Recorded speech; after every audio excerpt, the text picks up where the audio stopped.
Okay, welcome back, everybody. So I think where we left off is we were talking about rites, R-I-T-E, and rites of passage we did with life events. And now we'll talk a little bit about rites of renewal. And I know I'm going to leave something out. So let me know what's interesting to you if we forget, right? And you can also say, hey, you're wrong about that. And you will probably be right. So one of the rites of renewal that shows up a lot is actually in Deuteronomy chapter 6. And maybe if you've read the book, you know it yourself. Hear, O Israel, the Lord your God, the Lord is one.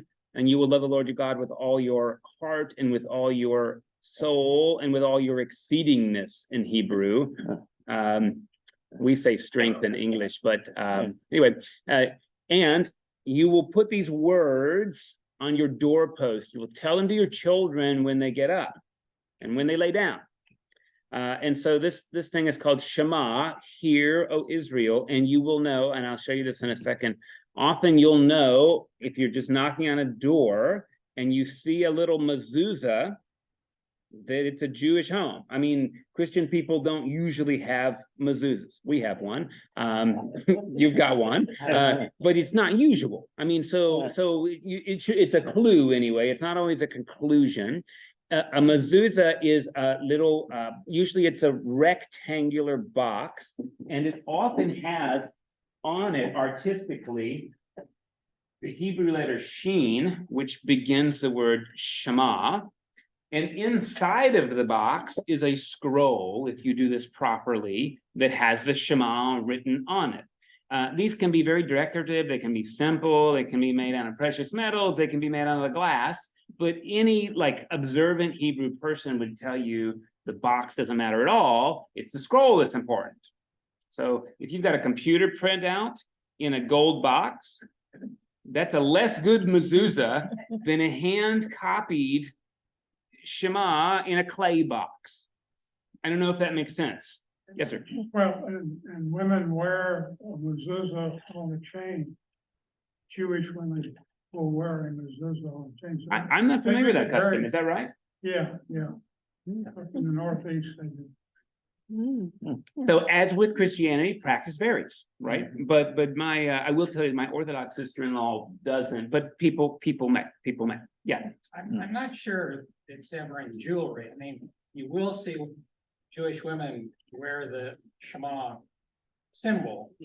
The Shin. The Shin on it, but I really doubt that there's A scroll in it. a scroll in it, because the scroll has to be properly blessed and properly set up. I mean, this whole process.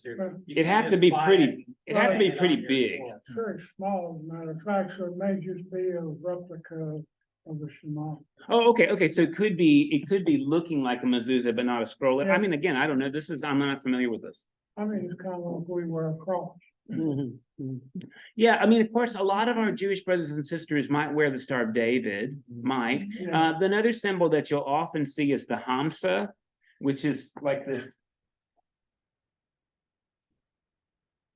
And often that finger's out like that too, and there'll be sort of the eye in the middle, which you can ask 10 different people, old historians, and they'll all tell you it means something different. But this is like. Also a high. Yeah, that's it. There could be a high in there too. I mean, so you may say this is the. Okay, I don't want to talk about that. Sorry. The Shema, right? So Shema, you will see when you go in and out of a home sometimes. And I think I mentioned to you in a wedding, when you break the glass, some folks get a mezuzah made of the glass shards and will put that outside of their bedroom. There may not be a scroll in that one, but it is shaped like a mezuzah, and it's something that often, I mean, this is true, especially if you're Orthodox. You have these on most doors in your home too, and you will do this when you go by as a sort of a reminder and a relationship with the Lord is one, love the Lord your God with all your heart, mind, soul, and strength. Right. So, Mike, yes, sir. interrupt. You used the word Orthodox. Can we have a quick and dirty I'm headed there. definitions of Orthodox, Reformed, and You want to do that first and then talk about rights? Whatever you say. then let me fast forward. No, because I mean, it's interesting. I No, don't, no, if we're coming to it, just do it in sequence. well, we're coming to it, but let's just do it now. Because there are different ways of doing this across the different denominations, for lack of a better word. But as I mentioned to you, one of the biggest differences is, are you Sephardic or Ashkenazi? And so when we look at synagogues, often the Sephardic synagogue has a bima and the Ashkenaz synagogue does not. So I will show you how that kind of looks architecturally. So that's one part. When we talk about Judaisms, again, we're talking about this plural, and that seems right. Just like, honestly, Christianity is a little bit of a misnomer. There are Christianities. You know, this is why we don't get along so good, because there's not just one way of doing it, right? So this is just good to remember. A lot of us have this idea that Orthodox is the oldest one, and that is patently false. So Orthodoxy came about in the late 1700s as a reaction against, for lack of a better word, mainstream European Judaism, which was lockstep with Protestant reformations. So keep in mind that as Protestants got more, I don't know how to say this,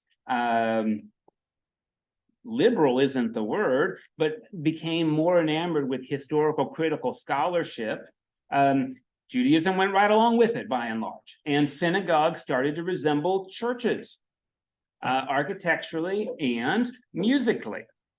And so there became this concern like, hey, wait a second, we're changing the Judaism that we think we remember, so we need to go backward. So Orthodoxy was a reaction against. It's not original. I'm not saying it's made up. I'm just saying it's a cultural reaction. Just like fundamentalism was. If you know anything about Christianity, let me explain to you that there's this thing called fundamentalist Christianity. And there's 5 points you have to subscribe to. And that's not original. That came around in the 19-teens. 5 wealthy guys like the Koch brothers wrote a pamphlet on fundamentals of Christianity and widely distributed it using their wealth because they were afraid that Christianity was becoming progressive. So what is it that's really important about Christianity if you're a fundamentalist? The virgin birth is a historical fact. The devil is real. Are we totally depraved of the image of God? I'm not sure. Penal substitutionary atonement theory, like everybody deserves a spanking and Jesus takes it for you. That's the whole message of the cross. And then there's like 2 other things. So that was their idea of like, this is the essence of Christianity. We shouldn't lose. It was never the essence of Christianity. None of that ever was. But it came around in the teens. So when you hear fundamentalist, conservative, they're actually not conserving anything. They're not, conservative means you're conserving something. They weren't conserving anything.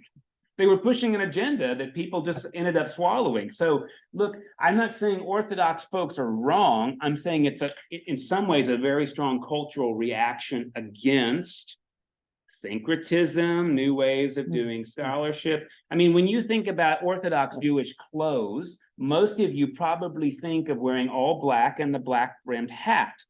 That's not old. That's how Polish nobility dressed in the late 1700s. That's not how people were dressing it when they were Abraham. That's not how people dressed in the Middle Ages. Right? So it got locked in one spot. And what do you know? That still is the way that in general you can expect Orthodox men to present themselves.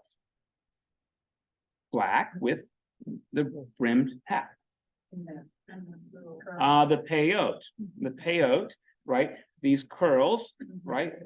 And so, yeah, that could be a signal for you. Now, you have those when you're this is so funny, right? Because there are Orthodox men who just have let the curls grow into their beard and they don't keep doing the curls. Then there are Orthodox men who have both the beard and they have the curls. The origin of the beard is that there is one reading of the Torah that says there's 5 places on the face you cannot shave. 1, 2, 3, 4, 5. Hmm. So big beard, right? But there's no evidence that that's old, that people had huge beards. And of course, there's allowances, even if you're Orthodox, like I have an Orthodox brother, he serves in the military, can't have a beard in the military, so he doesn't. So there's understanding of this, yeah. Okay, so what can I tell you very simply about these divisions? Again, timeline is really funny. Which one's the real one? Well, none of them are, and they all are at the same time, right? But just keep in mind that there's cultural things at play that have influenced what's going on here. So in general, what I would like easiest thing to say, if you're Orthodox, and we usually think, oh, like that's the far right of the spectrum. Keep in mind your politics and your practice can be wildly different, right? The Orthodox position is that the Torah is God's gift, it's not changing, and it's meant to be followed. Done. And in general, the Torah has everything you need. So the Torah is a divine product, it's got everything you need, and we can figure it out from that. The conservative position says, okay, yeah, the Torah is a divine product, but it actually doesn't have everything in the sense that there's no in vitro fertilization. And Torah doesn't talk about that. So we're going to have to figure that out. And conservative tries to say, look, yes, it's a divine product, but it's also situated in a culture. So what's culturally binding forever and what was culturally temporary? The Reform position, by and large, says, yeah, the Torah is mostly a human product. So there's inspiration and God's in it. But look, if it doesn't make sense, then it doesn't make sense.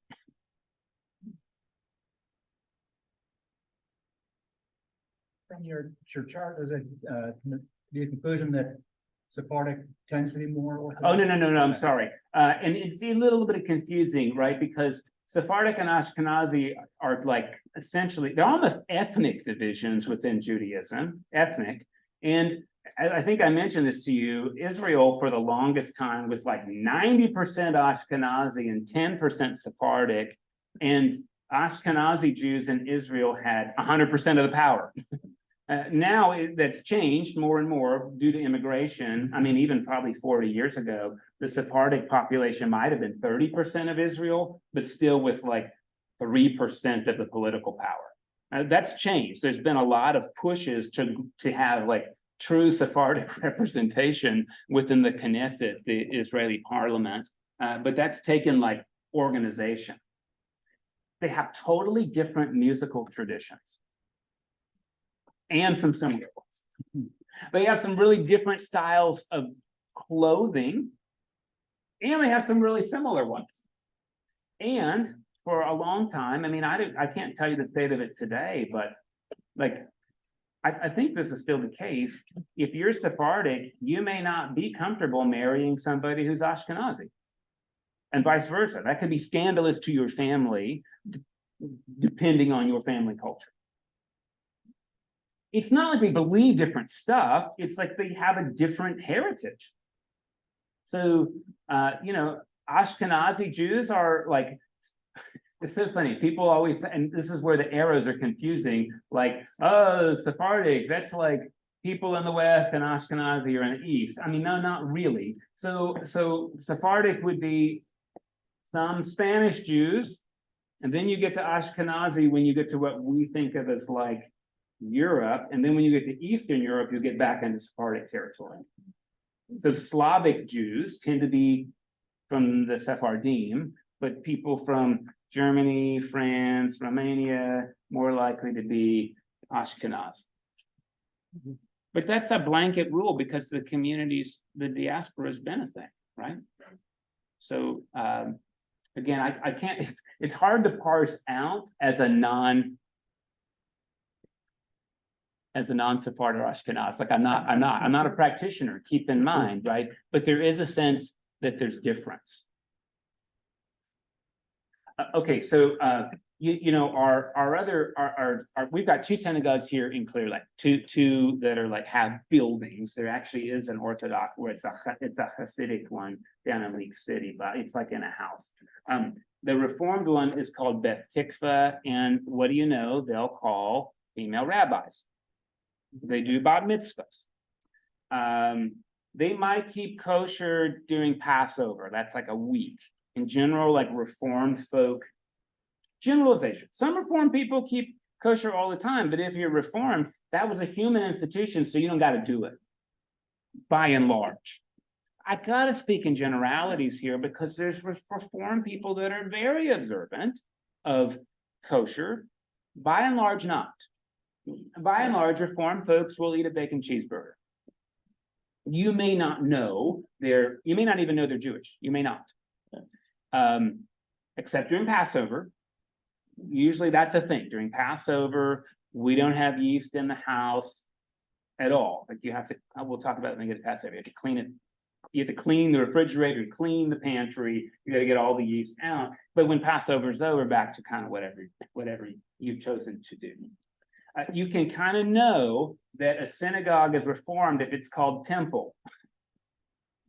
So a synagogue called with the word temple is never going to be Orthodox. Never. Partially because of that eschatology of we're looking for a reestablishment of the Jerusalem temple. Reformed people couldn't care less. I'm speaking in generalities. Reformed people couldn't care less if there's another Jerusalem temple. They're not looking for that. So you can have a temple in your neighborhood. That's where you come together and kind of keep the rights, and that's where you do your study, and that's the deal. Conservatives, you'll see like congregation. So Congregation Har Shalom is our conservative synagogue over here on El Camino.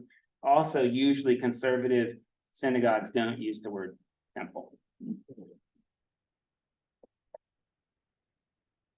Women in some conservative communities, in fact, actually in most, women can be rabbis.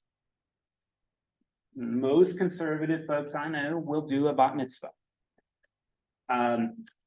What about LGBTQ folks? Reformed, no problem, right? By and large, I mean, it's kind of like the Episcopal Church. Here, it's a no-brainer. We're open and affirming. Not every Episcopal congregation is. The national church in general is open and affirming, right? But there's plenty of Episcopal churches where that's not the case. But nationally it is. So same with Reform. Conservative, a little bit more of a mixed bag. Like you kind of have to ask, right? In this congregation, what's the view on LGBTQ rights and what's the view on women's rights? Women sit with men in the synagogue. Usually women sit with men in the synagogue. Women sit on a different floor or behind a screen, not together.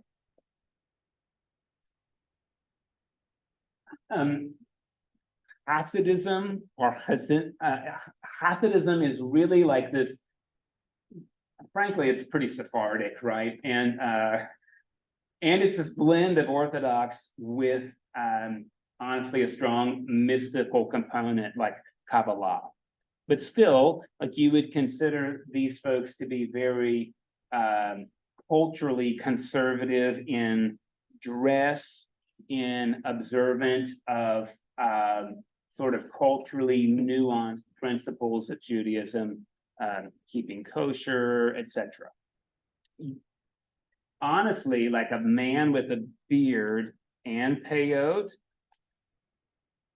my head says maybe Hasidic, maybe. The beard plus the peyot.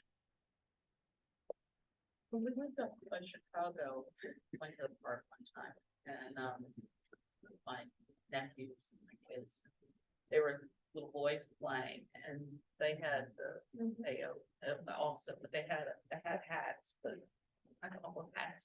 They were black, but they were smaller. I can't even remember what they looked like exactly, but of course the parent that was with them, I can't remember if it was mom or dad, but you know, they were very conservatively dressed. You know, the little boys also had their hair that way. Yeah. And I was like, what's that? Don't usually see boys with peyote. Might see boys with peyote. Gonna see boys with peyote.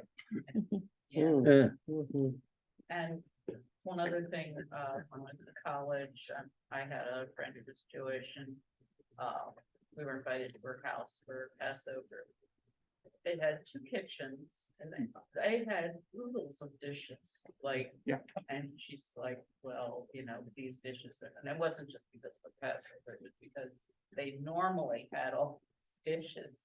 And like, these dishes are for this, and these are Yeah. for that. So one sink, one dishwasher, one refrigerator, maybe two. Gonna be two of everything. Gonna be two dishes, meat dishes and dairy dishes. Going to be Mhm. small percentage, 100%. Uh-huh. Because that has to do with whether or not kashrut or kosher is a human institution or a divine one. If it's divine, you've got to do it, and you got to do it totally. Like totally looks like this. My brother can't eat anything that comes out of my oven. Cannot eat anything that comes out of my oven. Not because it hasn't been blessed by a rabbi, but because it has had dairy in it and that it has meat in it. Mhm. Even if they were never in at the same time, you can't cook meat in a dairy oven and vice versa, because the particles are still in there and can contaminate the food. So what is kosher? Uh, Like, what let does me- that mean? Yeah, I'll explain that with rites of Okay. renewal. So how does he live in the military? Your brother? I mean, what does He he takes a eat? cooler with him a lot. He drinks a lot of meal replacements, but Okay. he's not at a base. He works at the Pentagon. Oh, Okay. okay, So, so he can, and I think if you work at a base, I mean, like, there's more than one Jewish person in the world, like, Sure. you can get a kosher airline meal. So he can, that's right. I think the military probably has to observe it. I mean, look, what's the difference between slop and kosher slop? I'll tell you that in a little bit. I mean, taste wise, not much, right? But it's all about the ingredients and the preparation, right? Okay, Chabad, maybe you've heard of it, is like a big international organization that's trying to get young people interested in like the faith practice of Judaism, and it actually appeals from all of these, but it has some Hasidic roots as well. Okay, I don't even want to talk about neo-Orthodoxy because you just didn't get a lot about that. And we use a lot of terms like, oh, somebody's ultra-Orthodox and blah, blah, blah. I mean, just, you know how many different kinds of Baptist church there are? Oh, yeah. There's 98, like, recognized. There's even more than that, right? So sometimes we think, oh, Christians are the only one who split hairs. And we split hairs the most. We do. But again, Judaisms is really helpful. You may not know this, right? I mean, in general, may not even wear a kippah. May not. Yeah.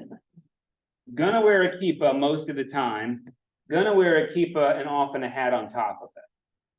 Kippah is like the little Pope hat, which we call a zucchetto. The Pope got it from Judaism, right? It's about covering your head as a sign of respect before God. Did you know that women have an equivalent? You probably wouldn't even know they're wearing it. Not wearing it, Is that not a- wearing it. Is that a yarmulke? Yarmulke is the Yiddish word for kippah. Yeah, Okay. yeah. So same thing. Yeah, Hebrew kippah, yarmulke, Yiddish. You'd never know a lady's wearing a shadel because it's a wig. Oh, Shadel is a head covering. You ever seen the Virgin Mary? She's always got a hijab on, always has a hijab. That's a valid form of a shadel. So in public, you wear the shadel, particularly if you're married, because the glory of your hair is reserved for your husband and your home life. We talk about on Shabbat. On Shabbat is when a woman lets her hair down. And then when Shabbat's over, you put your hair back up and you put your shadel on. in the most observant communities, right? You could have perfectly fine hair.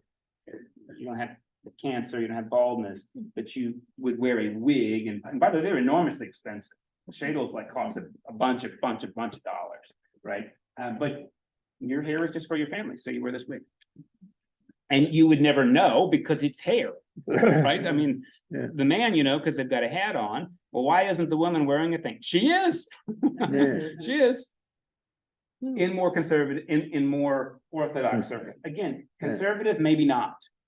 And I've seen women, by and large, it's not the practice, but I have seen women wear kippas or yarmulkes, but that's mostly for men traditionally, not for women. The glory of a woman is her hair, which is why you save it for your family on the Sabbath. Anyway. Okay. That's super duper broad brush. It is. But that's a little bit about Yeah. some of the different expressions. And my only sort of outsider comment is, I wonder how much of this you're gonna repeat when you talk about Islam. I mean, it's so similar. Yeah, well, it's pretty similar to Christianity if you really think about it, Yeah. right? Like, Yeah. and hey, great definition of culture, the way we do things around here. This Yeah. is the way we do things around here. But the central belief part is, where does the Torah come from, and how are we supposed to essentially be involved with the Torah? Yeah. Maybe you've heard the words when among Christian groups, inerrant. Inerrant means there's no mistake in the Bible. Every comma is in the right spot. They believe that. Maybe you've heard infallible, reliable. Yeah. Reliable in truth. Hmm. Yeah. Maybe you've heard conversation starter. And I do want to make sure you notice this. There's no such thing as a reformed Jew. No such thing. There's reformed Judaism or there's not. Reform as in it's still engaging in reform. So reformed is a misnomer. It's not done. The goal is we're changing and so is Judaism changing.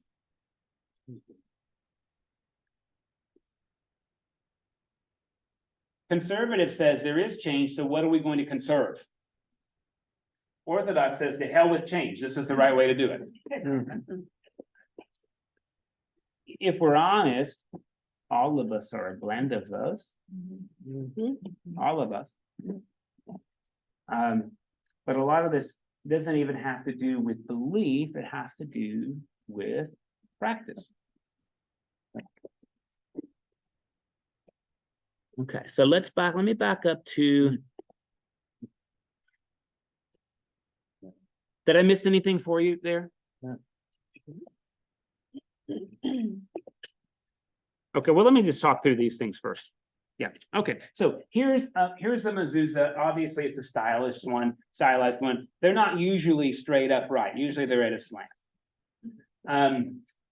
This is I don't know. I used to know, I don't know. Do you know, Tim? Trying to remember. Yeah, there's definitely a specific reason. There's a they reason. did that. Yeah. I'll look it up. This is a tallit. And sometimes the tallit can be worn as a shirt. If you've seen Fiddler on the Roof.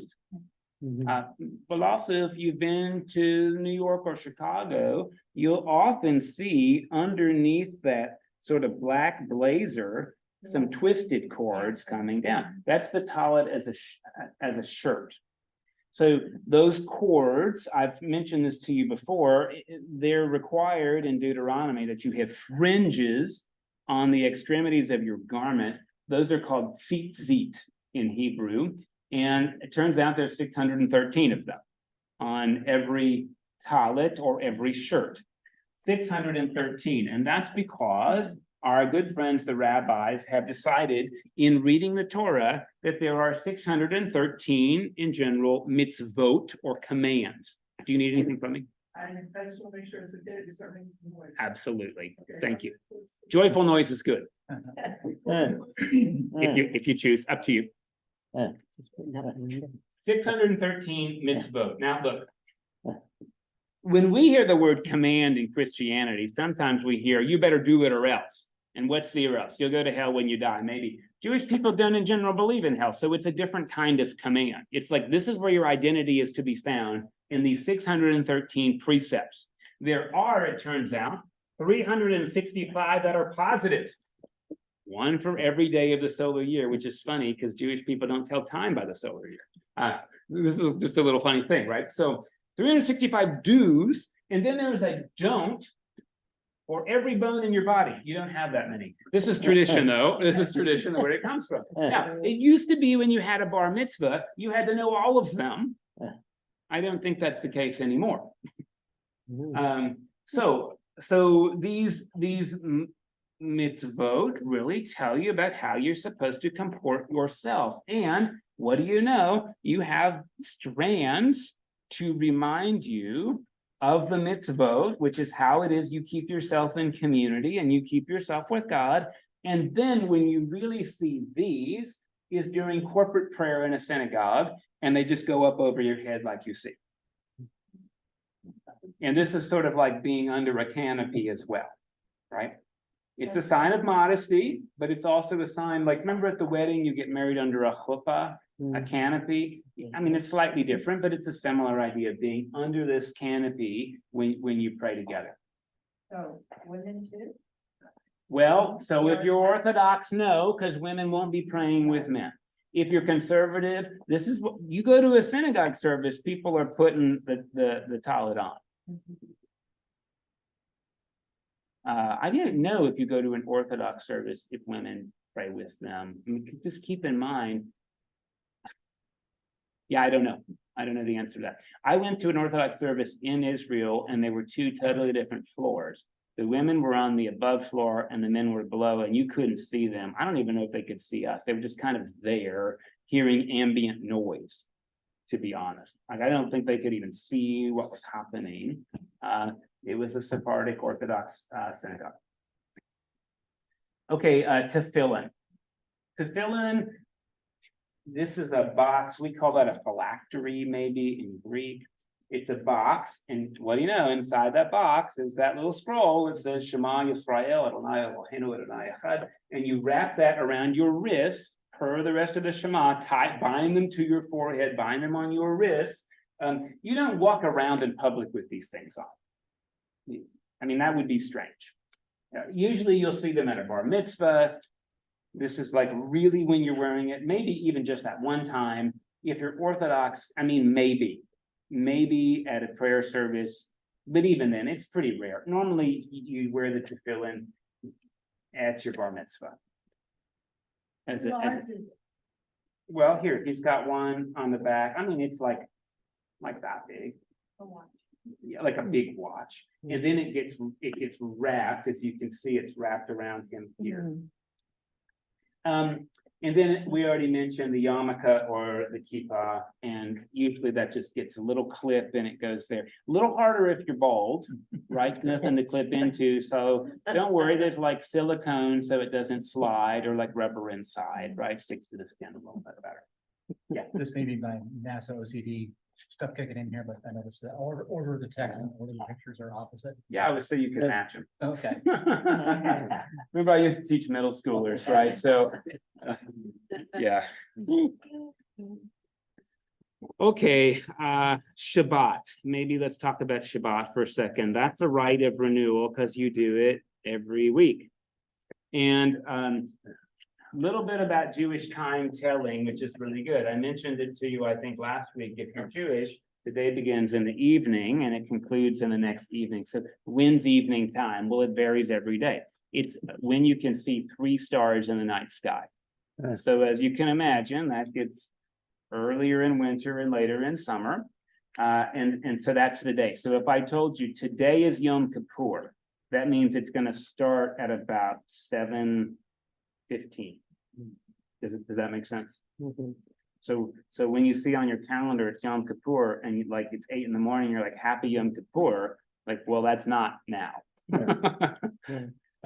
So beyond the time of day, evening to morning, there's also our Jewish brothers and sisters tell time on the lunar calendar, but they adjust it.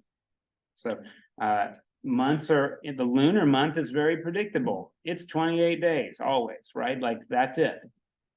Our months vary for some weird reasons, right? So that they can add up to 365. And you may know this, Muslims tell time on the lunar calendar too. And as a result, Muslims don't correct the lunar calendar. So their year is shorter than the solar year, which is why Ramadan can happen anytime. So Ramadan can happen in any one of the months. Passover, though, can only happen in the spring harvest, which means if Passover starts getting too late in the year, they'll just add a 13th lunar month, and that'll push it back earlier. The rule is Passover is a spring harvest, so you can't have Passover in December. That would be nonsense. So that's how they kind of adjust between. And by the way, that's always been the custom. Passover happens in spring. So look, if you need, you just add another month, and that'll push it back. Works totally fine. It's just not like what we're used to doing. Why did I say all that about Shabbat? Well, so Shabbat's going to begin Friday night when there's 3 stars in the sky. And there's a few things that are very, very normal. Like, I don't care what kind of Jewish person you are. There's 3 things you can expect to do on Shabbat. The first is there's going to be 2 candles on the table that are going to be blessed in general by the oldest woman who's capable of doing it in the room. If you live at a retirement community, she could be 99 and everybody else could be 97, but the oldest lady who's capable of doing it should do it. As I mentioned to you, if you're wearing a shadel, this is when you take it off. So now your hair gets to come down for Shabbat. And like I mentioned, the candles are blessed and they burn till they're gone. This is, before electric lights, this is actually a pretty generous gesture, right? We're wasting light to show that this is a sort of a precious day. So oldest lady in the room blesses the 2 candles. Then the oldest man in the room is meant to bless a silver cup with wine in it called the Kiddush.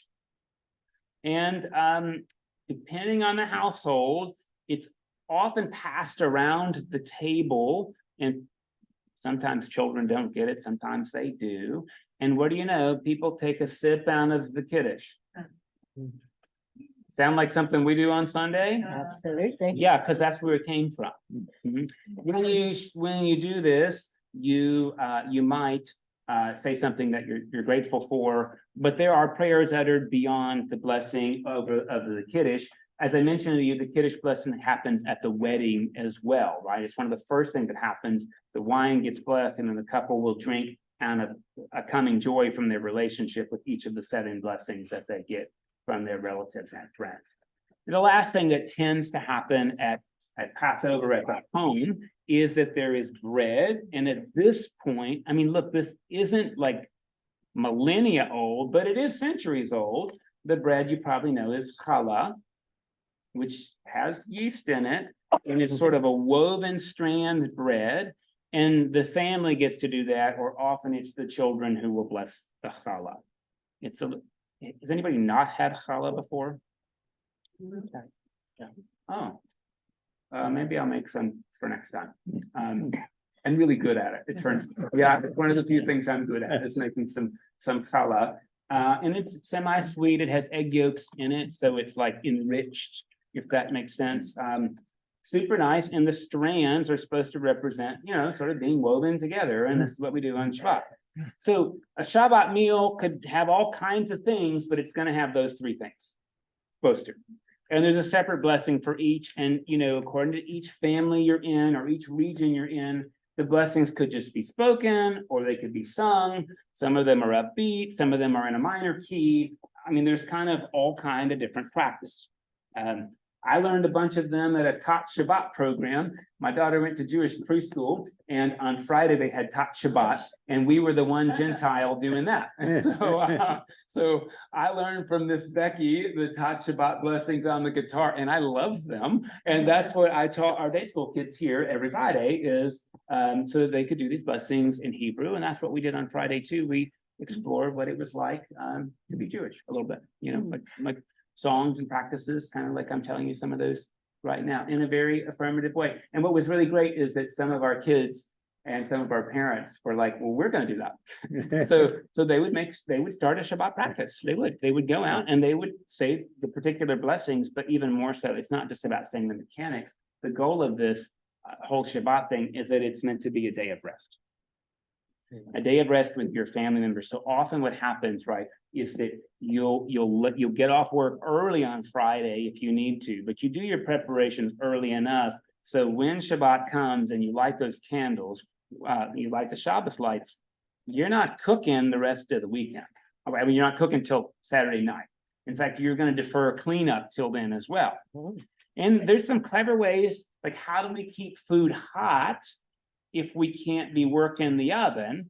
Well, there's this thing called a blech, that's really what it's called. It's like a big piece of metal that you can put on a stove, and it just sort of keeps it hot. Like you run the stove on a really low temperature. It's kind of like having a chafing dish. But so food can stay hot, and then you can eat off it the whole Shabbat long if you want to. Sometimes people will go to a Shabbat service on a Friday night. By and large, people tend to go on Saturday morning, and that would be a time of corporate prayer. They use an equivalent to the Book of Common Prayer, but it's called a Siddur. So it has guided prayers.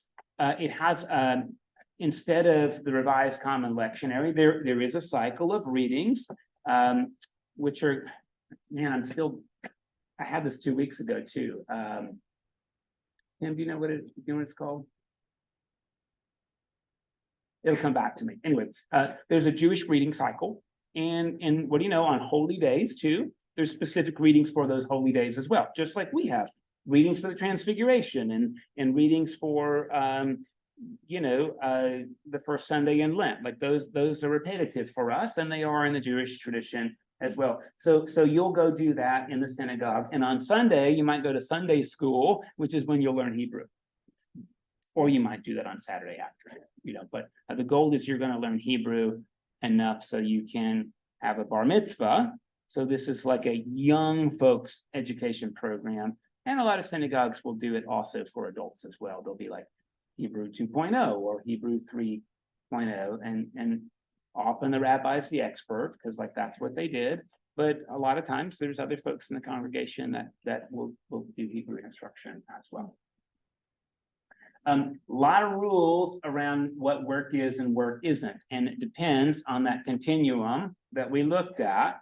Is pushing an elevator button work? Well, if you're Orthodox, it is. So you can't do it. How do you get to your apartment? Well, there's two ways. One is the elevator just runs nonstop and you just wait.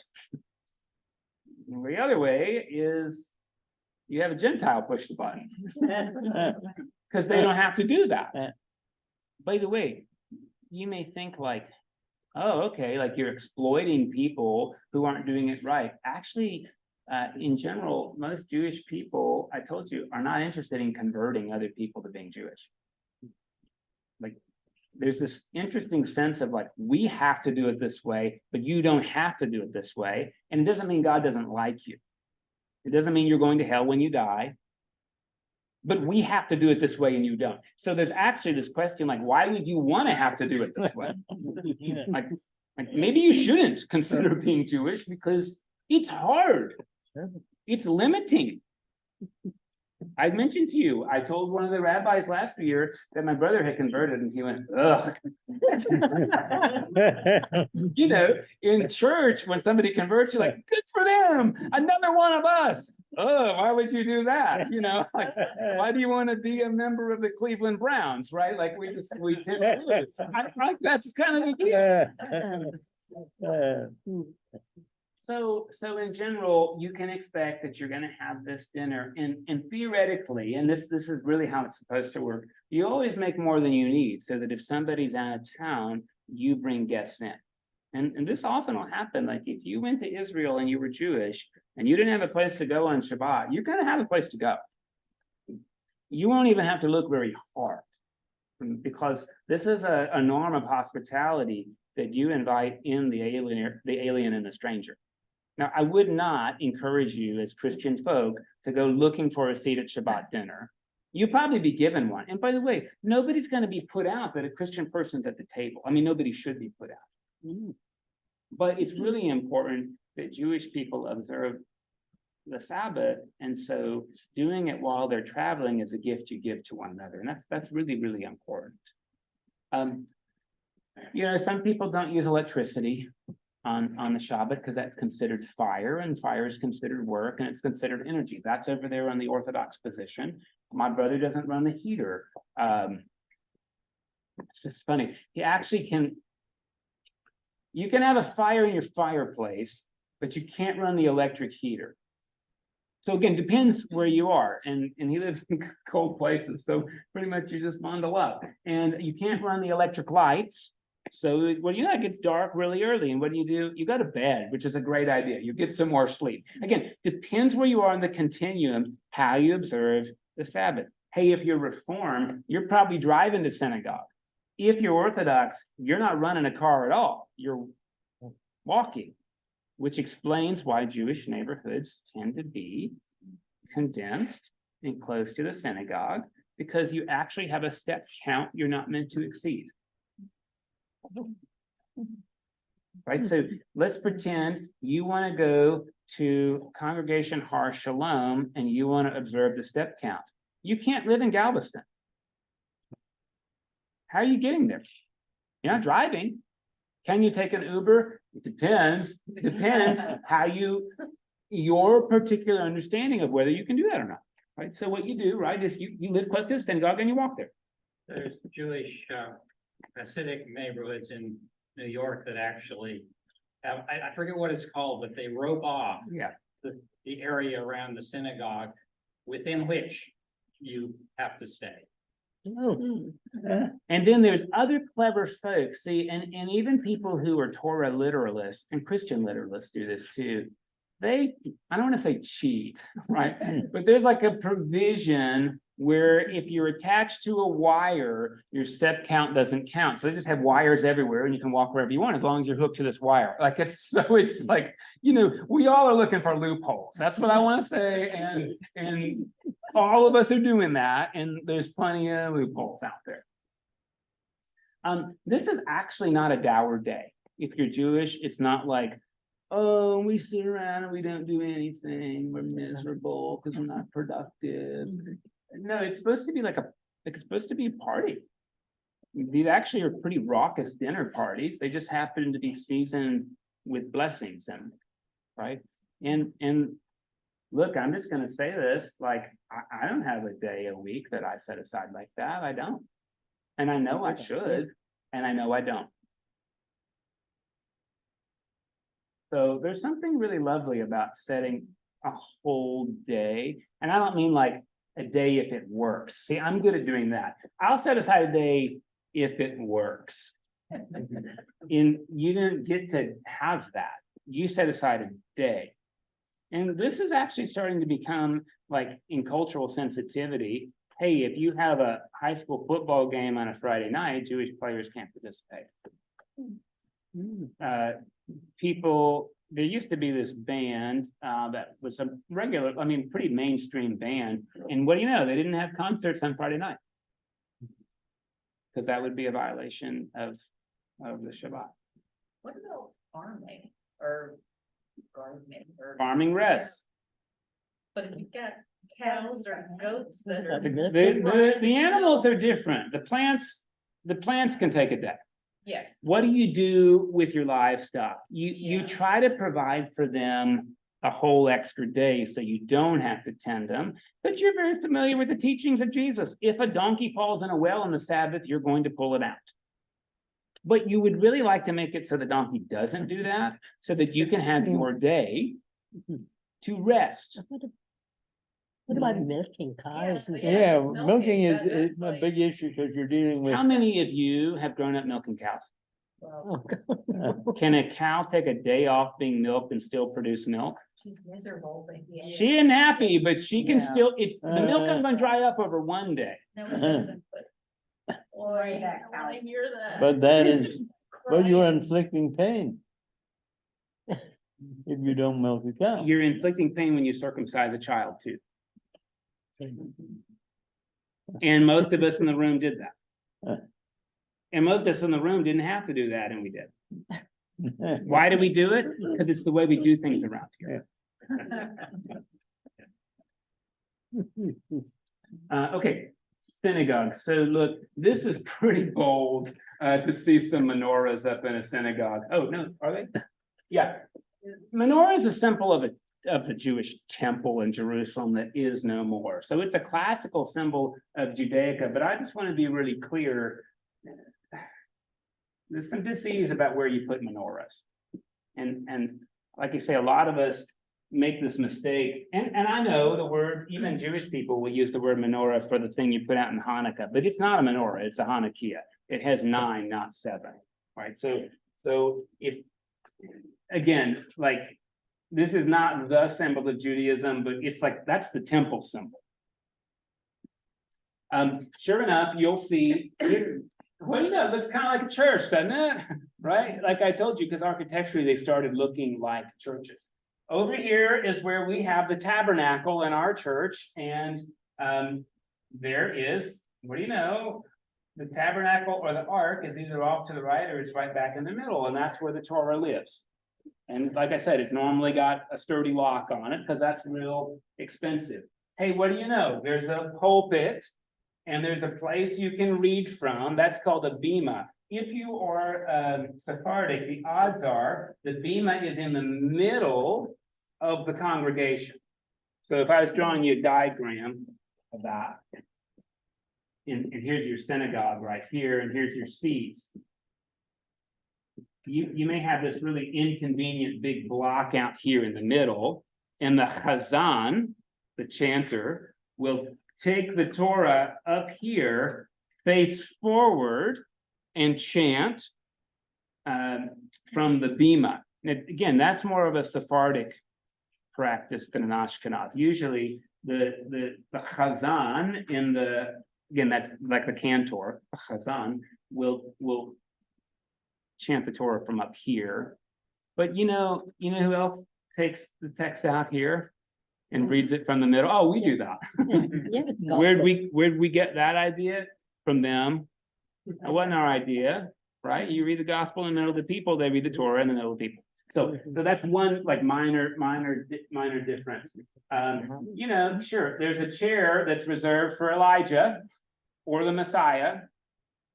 Elijah comes first, Messiah comes second, right? By the way, at Passover, you also have an empty chair in case Elijah shows up. Like you have to, if you got 27 people and you got 27 chairs, you're going to find a 28th chair. You have to have an extra chair for Elijah during Passover in case he walks in the door. I mean, I would tell you, most of what you see in a synagogue is going to be similar to what we do on Sundays. There'll be some corporate prayers. There'll be a sermon from the rabbi. They're not going to have communion, right? But then there'll be some singing and there'll be some corporate prayer. And you use your siddur as your song book. I mean, maybe there's a hymnal beside that, actually. There'll be hymnal and there'll be a readings book and there'll be prayers. Everyone prays at the same time and there'll be readings, and siddurs, fortunately, are in English and Hebrew in the States, right?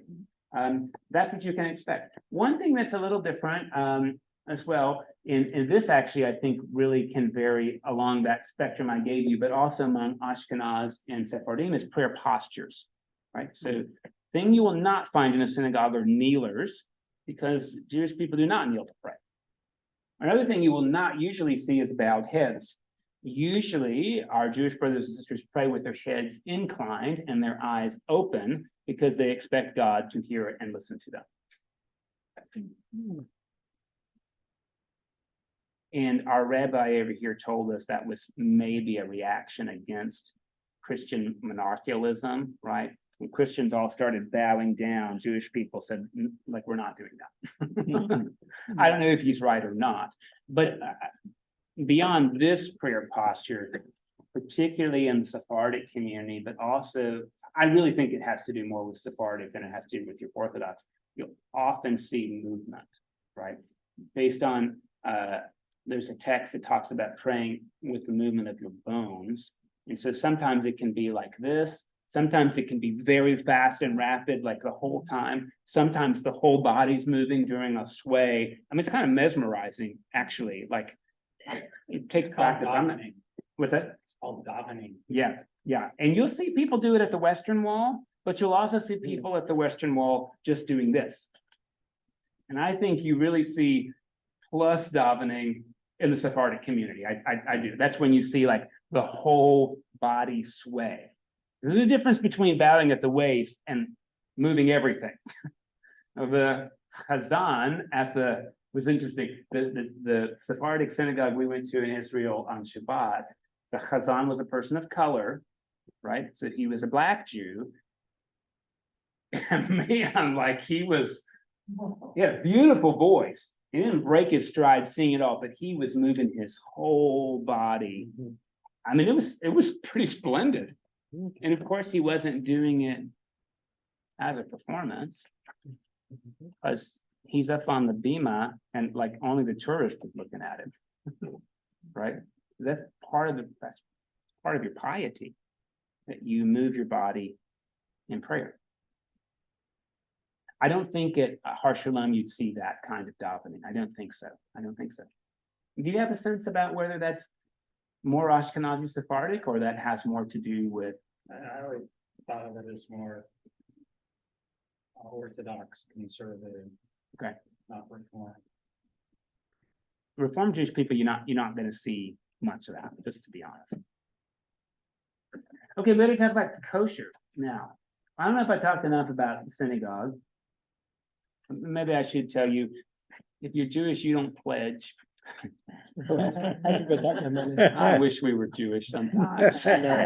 You don't pledge, you pay your dues. And your dues are assessed every year. What if you don't pay? You don't get a seat in the high holy days, and like you want that. I don't know that the rabbi will refuse to see you if you don't pay your dues and you get sick, but I can tell you, if the rabbi has to pick between two sick people at once, and one paid their dues and one didn't, probably going with the person who paid their dues and then the next person second. What do you know? They don't pass collection bins either. How do they calculate the Jews? Yeah. I don't know. Probably they figure out what the budget is and they divide it equally, and that's what it takes. Okay. And then, of course, you know that there's a lot of strong Jewish philanthropy. I'll talk about that in a second, because that's one of the mitzvot. Yeah. One of the mitzvot is that you have to contribute money, if you have it, for relief, for humanitarianism, right? So there is a strong tradition of Jewish giving. It's called tzedakah or tzedakah, which actually just means righteousness. But there's these boxes that you train even your children. You put money in the tzedakah box or the tzedakah box because it's a mitzvot you do that. Well, in some European countries, of course, you're taxed. And it goes to the church. I'm wondering if that applies to the Jews also. Well, it's interesting you say that, because when there was a temple in Jerusalem, there was indeed a temple tax that every Jewish person in the diaspora was supposed to pay. When there was, and actually, supposedly Roman people got a little jealous of that, because like they were effective in collecting the temple tax. That shows up in the Gospel of Matthew. Should we pay the temple tax or not? And what do you know? Jesus catches a fish, or Peter catches a fish, and there's a coin in his mouth, and Jesus pays it out of that coin, right? So, but I would tell you, like in Germany, and this German law has changed like only in the last like 10 years. You were Catholic or you were Lutheran. That is it. So you elected on your taxes. Did you want your money to go to the German Catholic Church or the German Lutheran Church? Hey, I'm Baptist. Great. You want that going to the Catholic Church or the Lutheran Church? Wait a minute. My Baptist minister needs money. Like, yeah, you give that. You want your taxes going to this or that. They're not sadly, there wasn't a German Jewish organization on your taxes. So, and that's actually coming unwound in a lot of European countries. I mean, Sweden and Norway had that for a bit. I think they've unwound that too, that the state church is supported through your taxes, even if you never attend. But I think that's coming unwound in general. Okay, any other questions about synagogue or what happens there? So now maybe we should talk about kosher. I think I can do this. So kosher, as you get, is essentially, or kashrut in Hebrew, is really meant to be this sort of dietary guide that is ritual, and it marks the people in the Hebrew Bible, it marks them as distinctive from the people of the land. Egyptians, Canaanites, Amorites, Jebusites, Hittites, all the other ites, right? And part of it is they eat this stuff and you don't get to. And sure enough, you want to divide a people group, the easiest way to divide people real quickly is changing what they were allowed to eat and how it's prepared. So there's an identity piece to it. Now, most of us know that word kosher really well. And what do you know? There's not one kosher certification, there's like a million.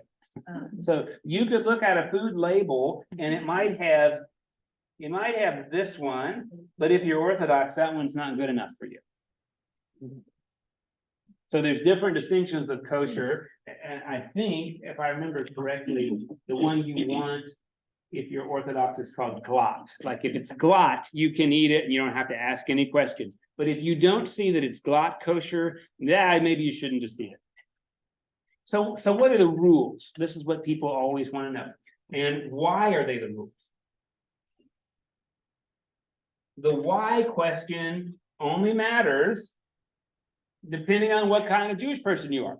If you're Orthodox, it doesn't matter why. God said not to do it, so you don't do it.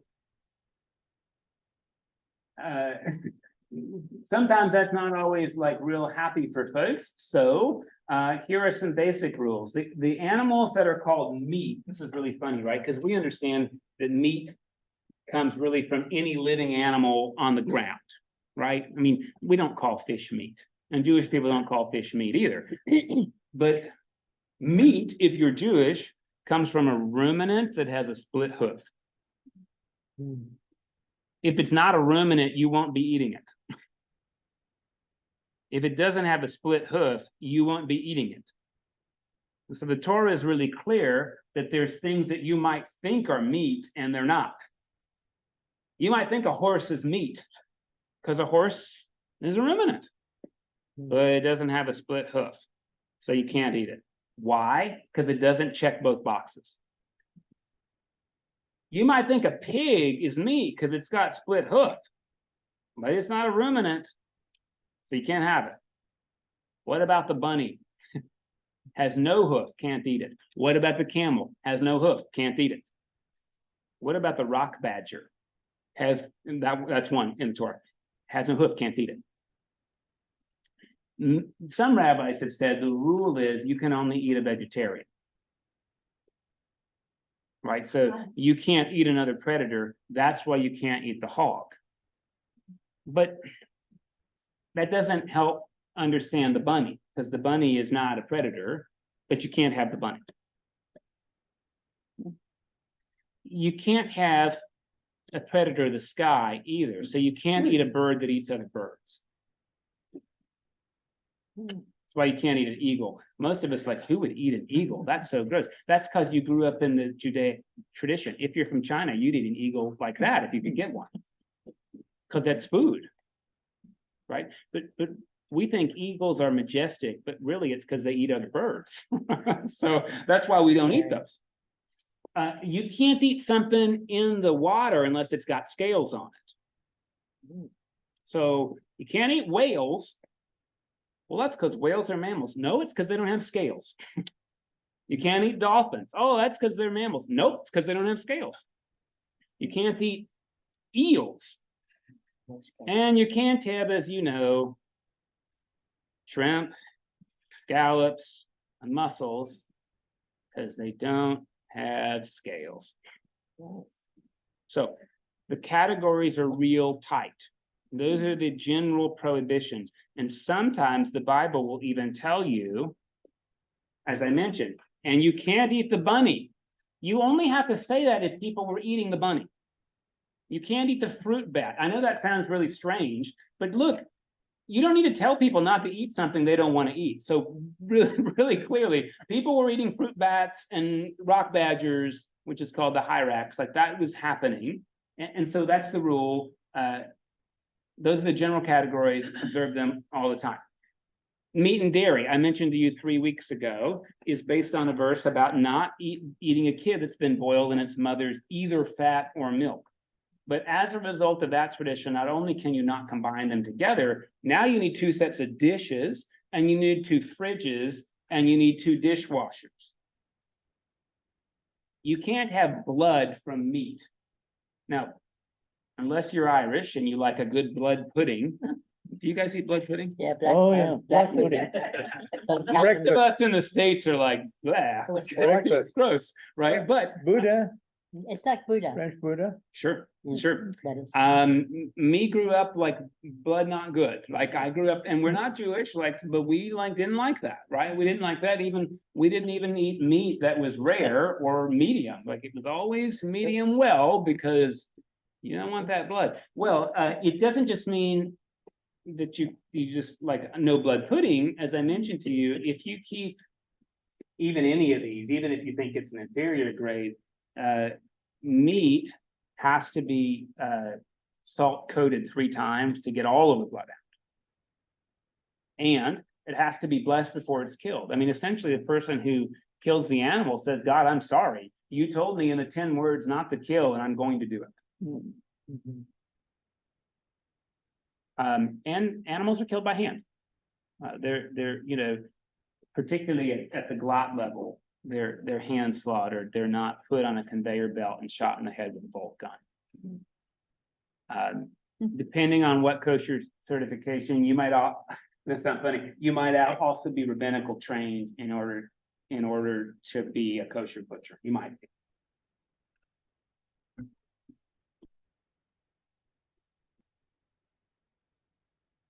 I think those are the most of the rules.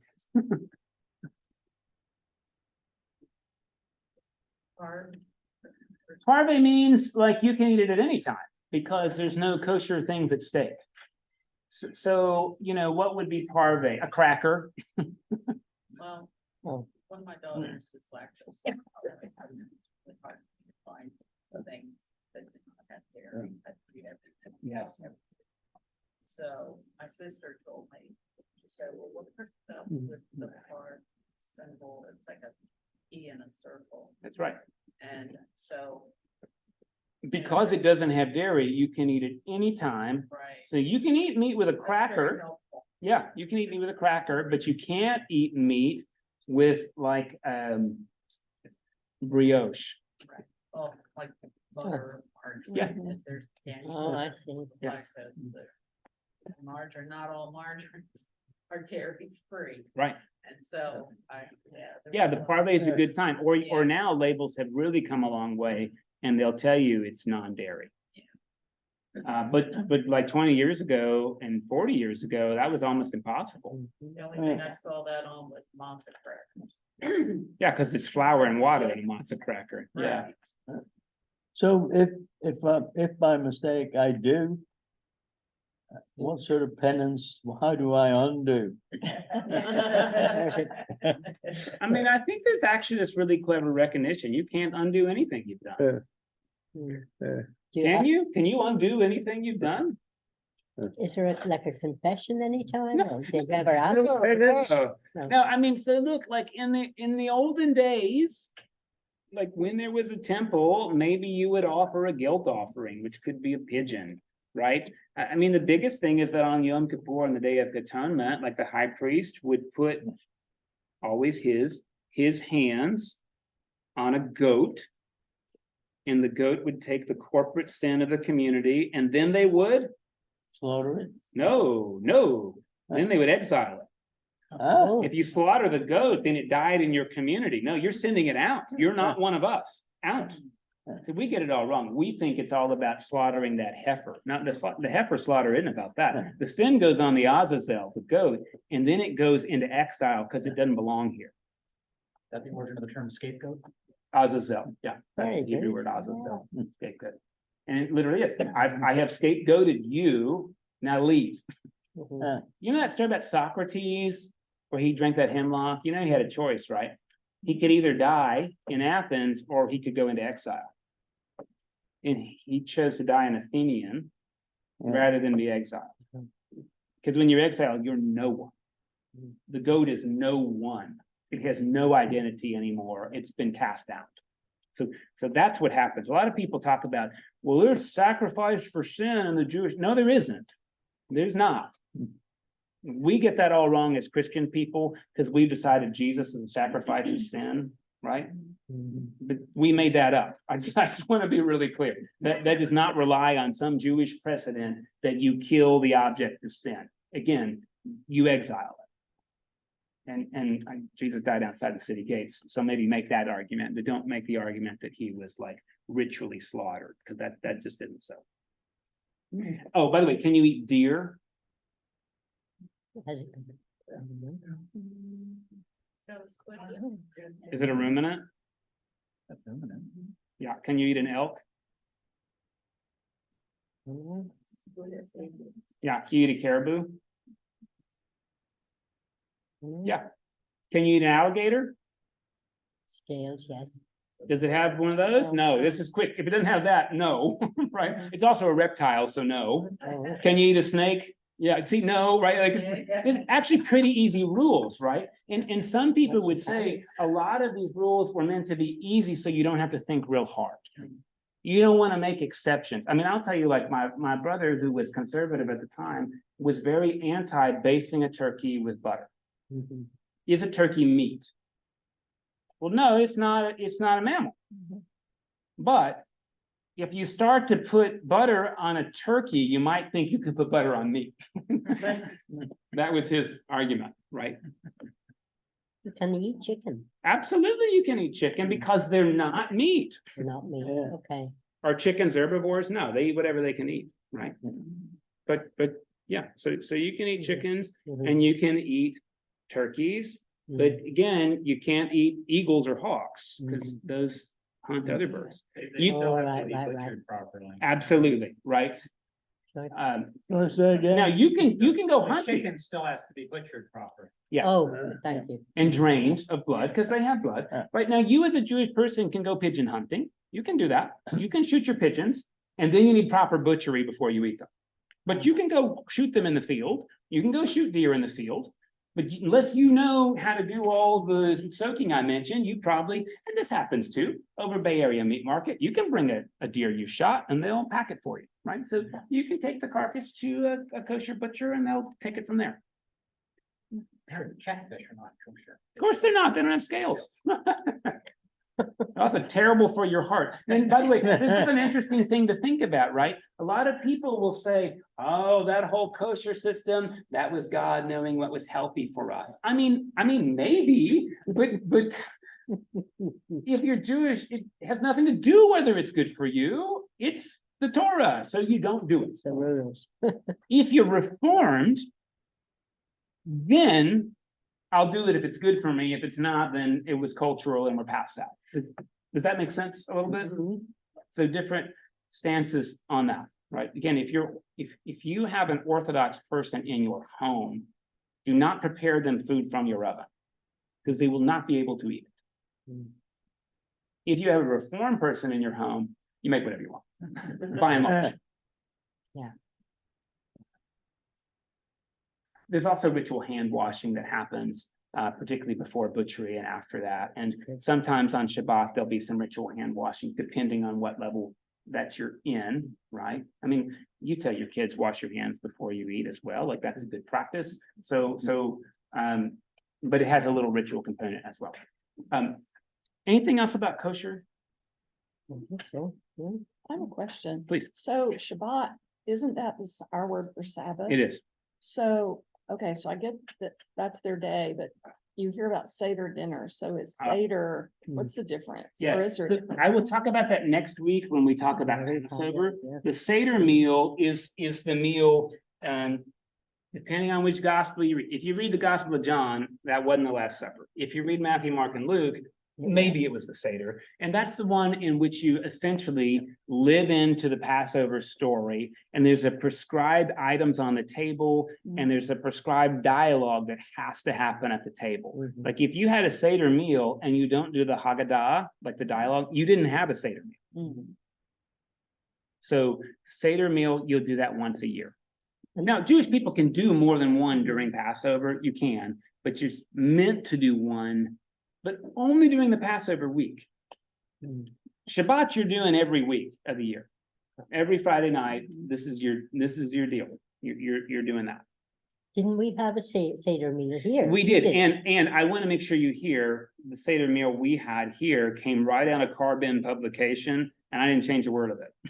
And some people said, why did we do that? Because I didn't understand it. And the answer, it turns out, our bishop doesn't prohibit a lot, but he sure did prohibit this year, no Christian Seders, not doing those. A Oh, Christian Seder is when you say, here's a Seder and Jesus is the lamb, and that's called appropriation. And we don't do that, and we've been forbidden by the bishop to do it. Could I do what we did before? I sure think I could. Because, look, we're not Jewish. I'm not making this about Jesus. This is a teaching opportunity. This is the liturgy. mhm. And then we did on Wednesday, and on Monday, Thursday, we talked about how Christians took that story and have helped understand it. I've got it. If you want to see what a Seder liturgy looks like, I've got it. Happy to share it with you. It'll be English next to Hebrew. Like I said, we did it here a few times. By the way, you can go to a Seder as a Christian person. You just have to pay for it, like Jewish people have to pay for it, right? I mean, they have them. You can have them totally in chocolate, or you can have, I mean, sometimes they're creative, right? But you can go and it's not offensive. What is offensive is when you say, we had a Seder and it's all about the Lord. That's offensive to 110% of Jewish people. That would be like a Muslim person having Easter in their mosque and making it about Muhammad, peace be upon him. You would be like, why would you do that? Like, it's okay, y'all do your thing, we do our thing, that's all right, but don't take our thing and make it your thing when it's like our big thing. I don't know if that makes sense. Yeah. Again, sometimes it's soft appropriation versus respect. And I don't always get that right, probably because I'll tell you why later. Okay. Okay, thanks for coming. Next week, we'll pick up with the Decalogue. It shows up on Sunday too, so I'll talk about the Decalogue, and then we'll get into some festivals as well. Thank you, Mike. Thank you. Thank you. Would you go back to the different streams of Judah? Oh, like the Orthodox. Yeah, the one with the big arrow.